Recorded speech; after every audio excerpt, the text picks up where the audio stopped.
A Minnesota community is mourning the loss of a woman to what authorities called a senseless act of domestic violence. Authorities say Sarah Carda was killed Friday at a home in Fish Lake Township. SWAT was brought in after reports of gunfire, and one man was arrested at the scene. We've since learned Carda was a corrections nurse in Isanti County for the past 9 years. A statement from the sheriff's office there puts the pain of her loss into perspective, saying, quote, "Words cannot fully describe the shock and pain our agency and community are feeling. Our thoughts, prayers, and condolences are with Sarah's family and friends." The sheriff's office goes on to say that this is a tragic event and a reminder for all of us about the impact of domestic violence. WCCO's Jason Rantala talks with experts about domestic abuse warning signs to look out for.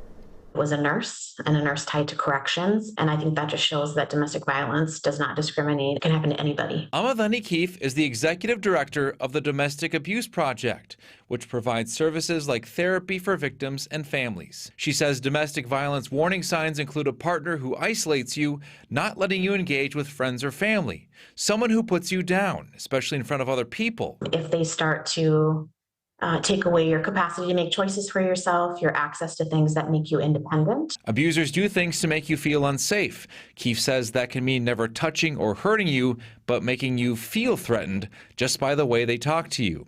If there's any question what qualifies as domestic abuse, Keefe says you can always call a domestic violence organization and ask. If you're a family member, a friend, or a person that's struggling, you can call and say, hey, this is what's going on in my relationship. I don't know whether this is domestic violence. When I see this in the headlines, I get very angry.